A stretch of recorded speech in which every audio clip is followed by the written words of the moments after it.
In my previous video, I talked about the Beastmaster Carrion, so it's only fair to go over his counterpart, the Sky Queen Frey, and similar to that video, we'll be discussing about Frey's character, her skills and abilities, as well as finding out just how powerful she actually is. We'll also be exploring the Harpy race and the Harpy Kingdom Fubrosia as well. And it goes without saying, there will be spoilers for Frey's character along with the story of Tensura, so here's a spoiler warning just in case. If you enjoyed this character breakdown video, be sure to leave a like and subscribe to the channel for more content like this in the future.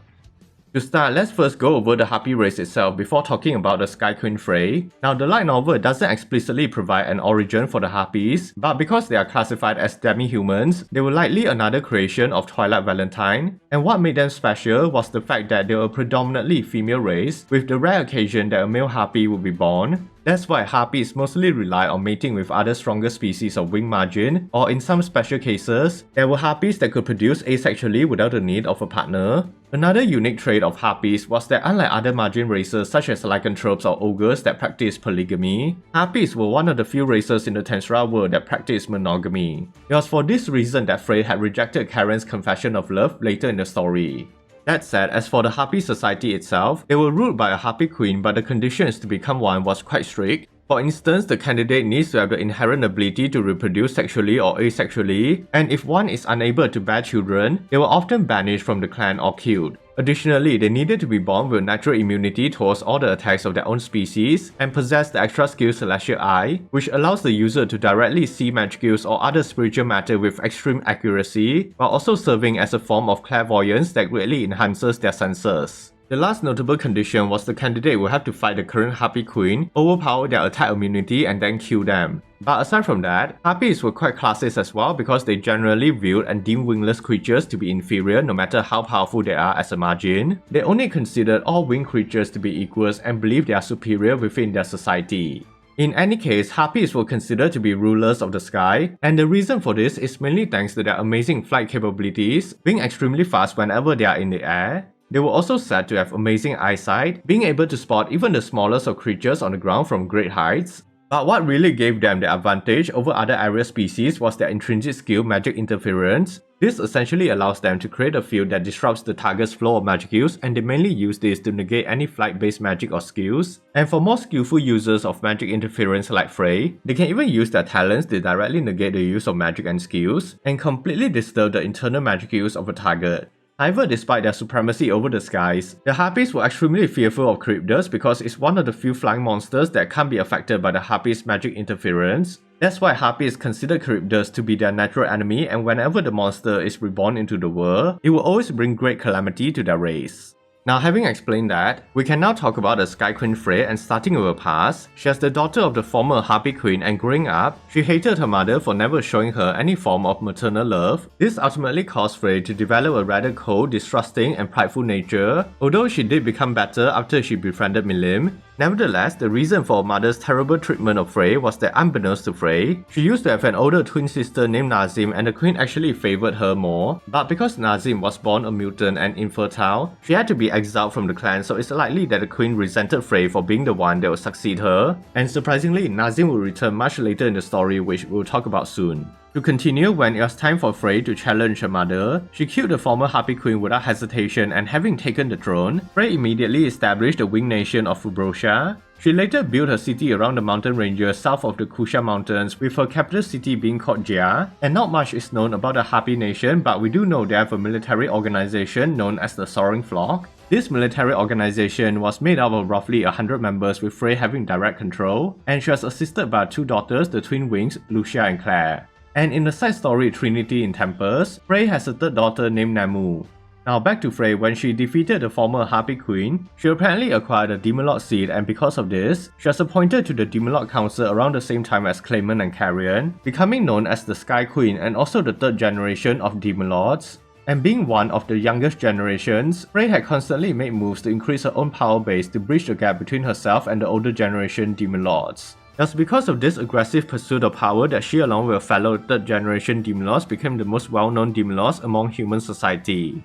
With that said, during her time as a Demon Lord, she did carry out a few campaigns like trying to recruit the Tengu tribes of Kusha Mountains and invading the Sorceress Dynasty Sarian to take control of the Sacred Tree, but she never succeeded. Also, at some point in time, Milim somehow took a liking to Frey, and much to her annoyance, the other Demon Lords even elected her to essentially become Milim's babysitter because Frey was surprisingly good at handling her impulsive and stubborn nature. And because Frey knew how powerful Milim was, she was often forced by Milim to participate in random things, and one such instance was when she attended a meeting between Claymore and Carrion. And even though Frey had zero interest in this meeting, she did showcase her intelligence and sharp intuitions because she easily figured out their intentions for creating the Orc disaster.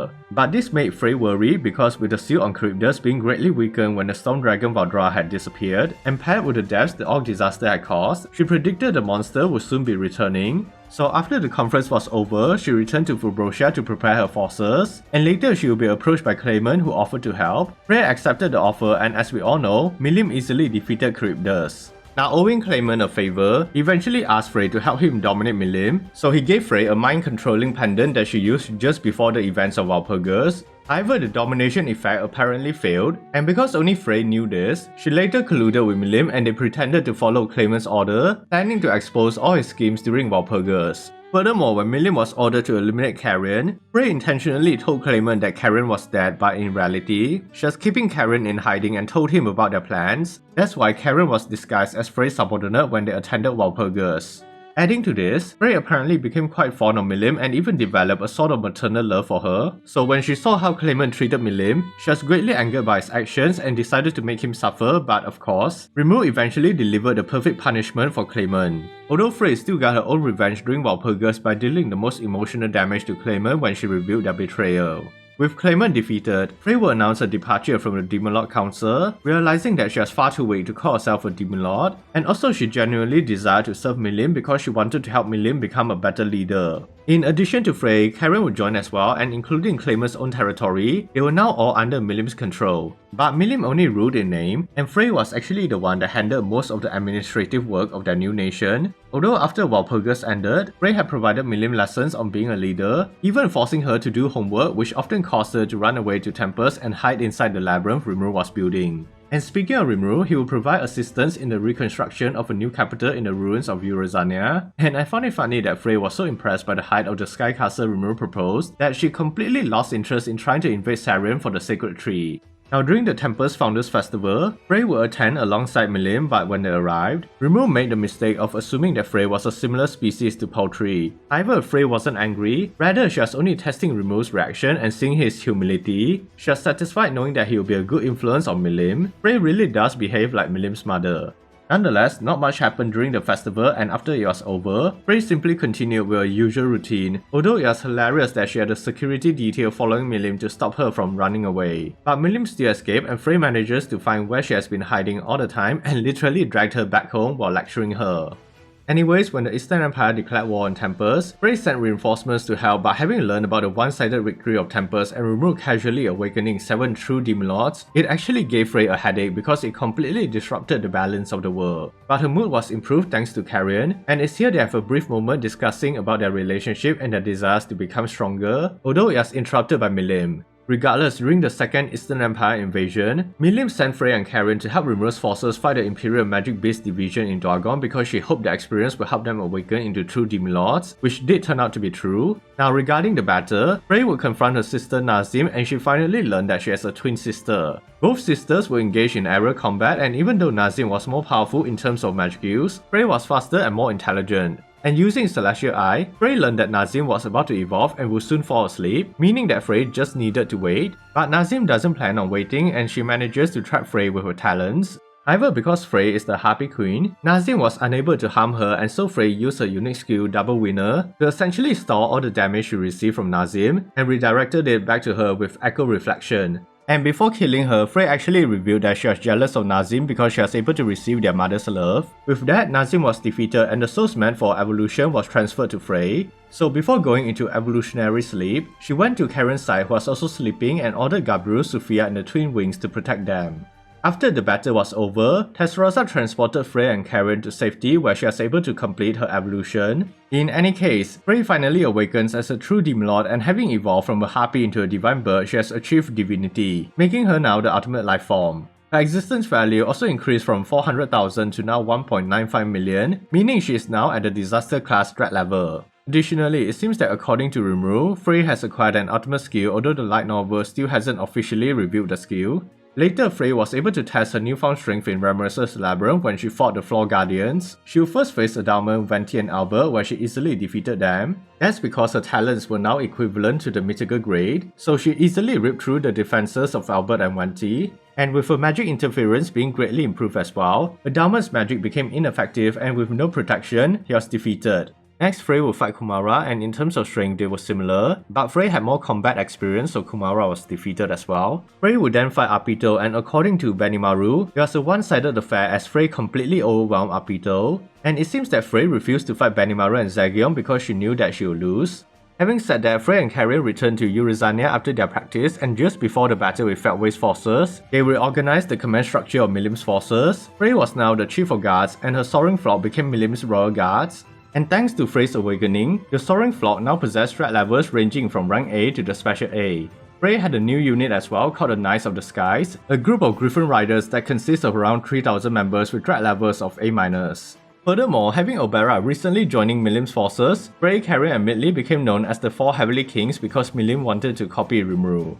Now then, Milim's forces will soon engage Zelenus' Insecta army, with Frey confronting the Insecta General Torun, while her soaring flock was handling the flying Insecta units. During the battle, Frey realized that Torun can easily dodge her attacks because of his compound eyes and speed, so she decided to alter her tactics, choosing to observe and analyze all the movements and attack patterns of Torun. Eventually, using her Celestial Eye, she was able to predict his trajectory and her talons pierced through his exoskeleton. And after crushing his magic nucleus, Frey was the first to take down an Insecta General. Her victory also caused the others to defeat their respective Insecta Generals as well, but the battle wasn't over as Frey soon realized that the Insecta Queen Paliot was absorbing the energy of the deceased Insectas. Frey along with Carrion went to help Gokta and Ranga, but they were unable to do anything against Paliot. Frey and Carrion would then be severely injured by Paliot, but Midley and Obera soon arrived as well while Gelt healed their wounds, so the battle continued. And despite facing an almost impossible enemy, they somehow managed to defeat Paliot thanks to Carrera's golden gun. Then with Milim forcing Zelenus to retreat as well, the Insectas were finally defeated, but before they could even celebrate, the White Ice Dragon Valzar will arrive on the battlefield, freezing everyone inside. Only the Four Heavenly Kings and those with existence value above 1 million remained because Milim was actively protecting them from Valzar's freezing aura. So Frey made a decisive command. She knew that Milim couldn't fight to her fullest potential because they were around, so not wanting to hold Milim back, Frey ordered her fellow Heavenly Kings to attack Valzar. They were basically ready to die for her because they all loved and cared for the stubborn yet tender Milim, but ultimately they were turned into ice sculptures, and just as Frey predicted, Milim activated her stampede mode to engage Valzar, but Frey failed to anticipate Feltway's arrival and he took control of Milim. With that, Frey and the others were left frozen, and I'm sure Frey would be deeply saddened and angry knowing that Milim was being controlled by Feltway. And hopefully if Testarossa is able to free them in the upcoming volume, maybe Frey and the others will return to save Milim from Feltway's control. 三獣士の話に出てきたハーピーの魔王フレイか。なんという溢れ出るエロス。 Anyways, that's everything on the Sky Queen Frey, and I was actually quite surprised at the amount of information we have on even a side character like her, and I really enjoyed seeing her relationship with Milim, being the surrogate mother that Milim never had. But what are your thoughts on the character, and do you have any other questions? Be sure to let me know in the comments down below. Also, if you enjoyed the video, remember to leave a like for the YouTube algorithm, subscribe to the channel and hit the notification button if you want more breakdowns like this in the future. Thanks for watching, and as always, stay safe everyone.